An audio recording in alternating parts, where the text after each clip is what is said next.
everyone, Rosie here to tell you about some books that I've found really good for reading before bed. I might have mentioned this on my channel before, I think I probably have, but I like to keep books on the go, usually one at a time, of what I call like a bedtime book, and that's exactly what it sounds like. It's what I like to read before I go to sleep.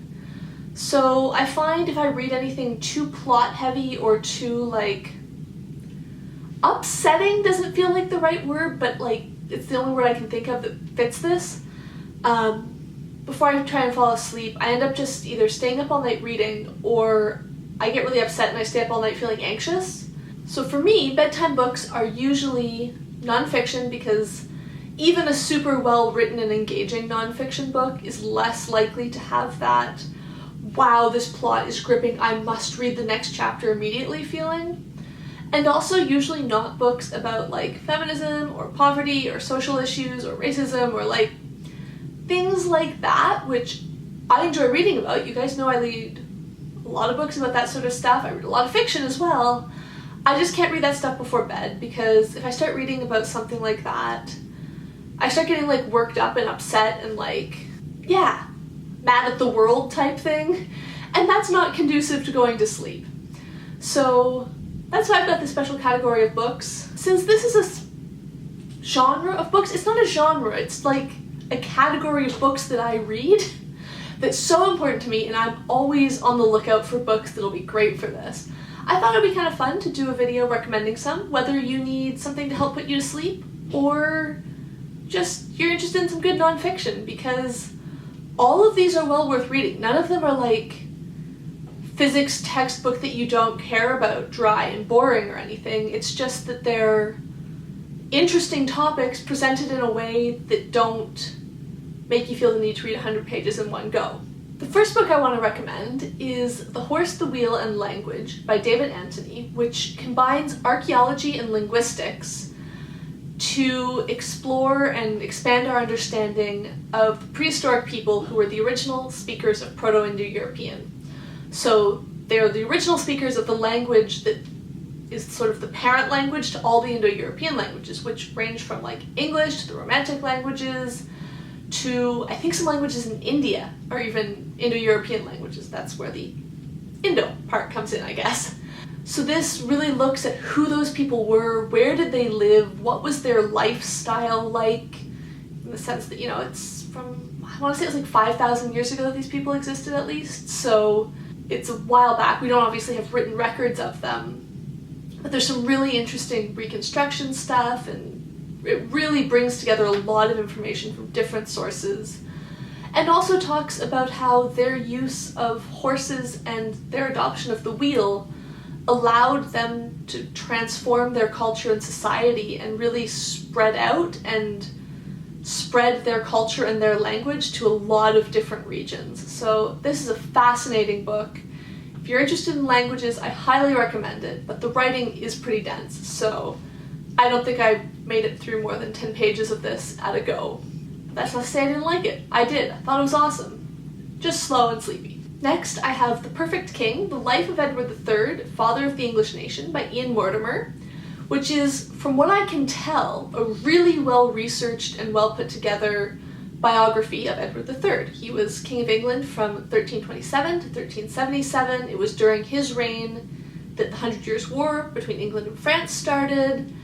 And in the 19th century, historians sort of decided that he was nothing but a big warmonger, and like, that's all he was. And this book tries to address that and really give a more nuanced look at his life and his decisions.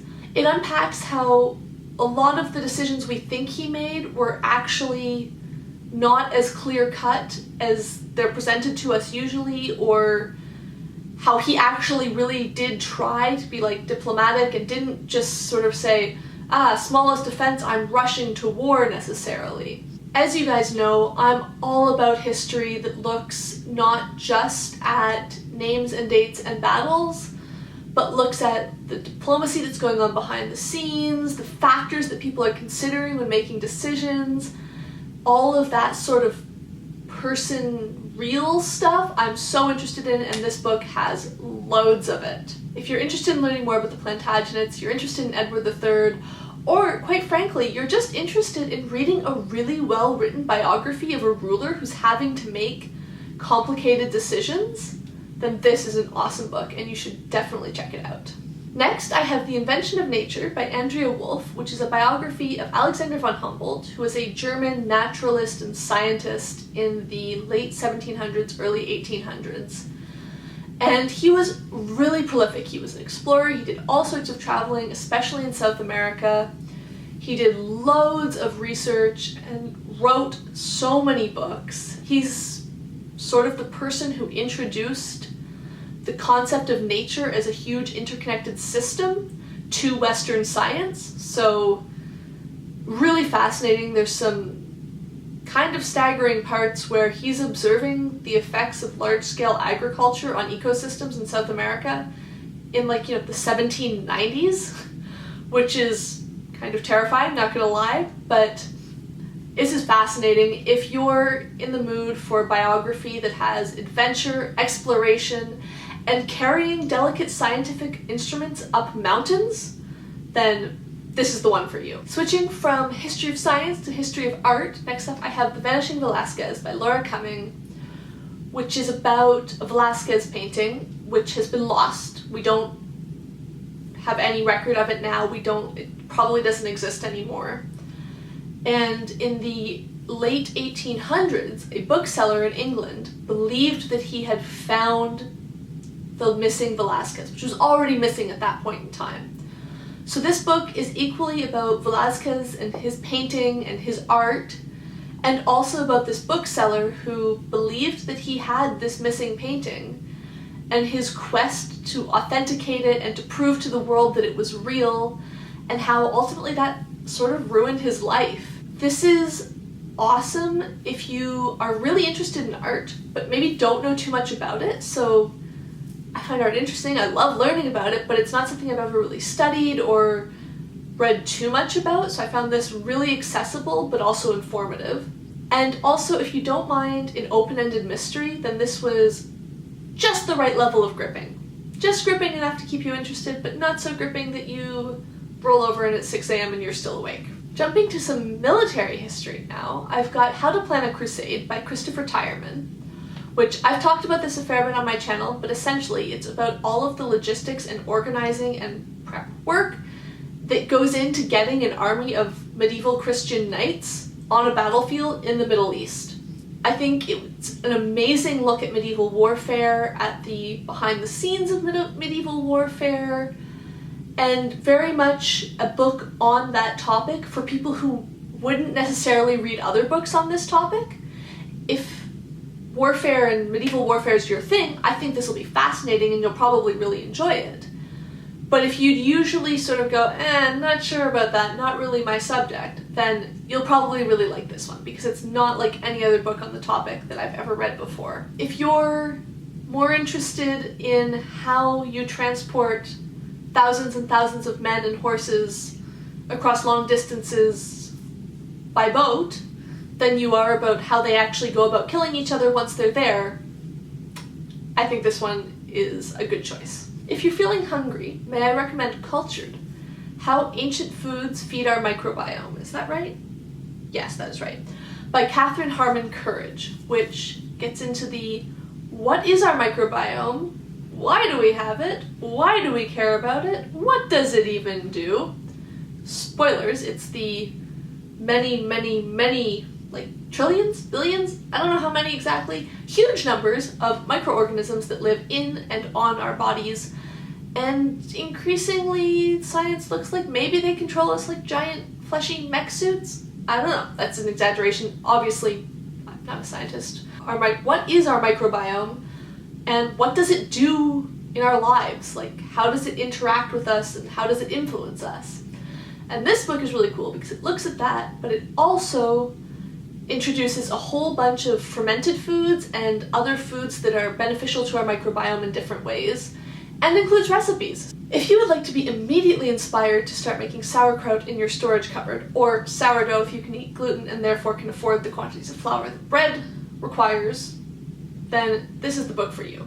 Getting even more ancient now, I have The Rise and Fall of Dinosaurs, A New History of a Lost World by Stephen Brussate, which traces dinosaurs from their very beginnings and the emergence of what we call dinosaurs, all the way to the extinction of most of the dinosaurs, but not the chickens. The chickens are still here and they're still dinosaurs. This is a really interesting and informative book that's written in a very approachable way. You don't need to know a lot about the topic going in, which I probably should have said. That's the case for all of these books. None of them are hard to read or require like reading 5 papers to understand what's going on. Anyway, as I was saying, this is an incredibly informative but also very, very engaging book. The science and like that side of it is interwoven with anecdotes and stories from the author about what it's like to work in paleontology or research he's been involved with, which was really interesting. So if you were a dinosaur kid and want to get excited about dinosaurs again, or if you weren't a dinosaur kid and want to know what all the hype is about, highly recommend reading this one. The last book I want to talk about is I Contain Multitudes, The Microbes Within Us and a Grander View of Life by Ed Yong. This covers similar topics to Cultured, but it looks at what is your microbiome, what does it do, what is currently being done to further our understanding of it.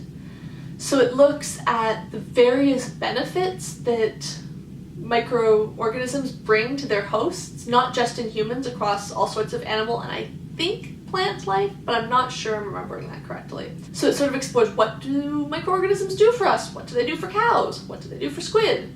How are they involved in these symbiotic relationships?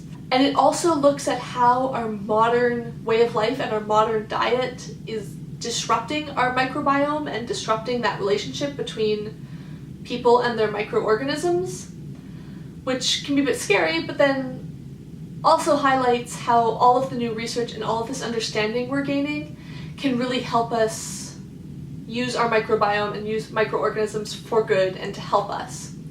So if you read Cultured and would like to know more about the microorganisms microbiome side, check this one out.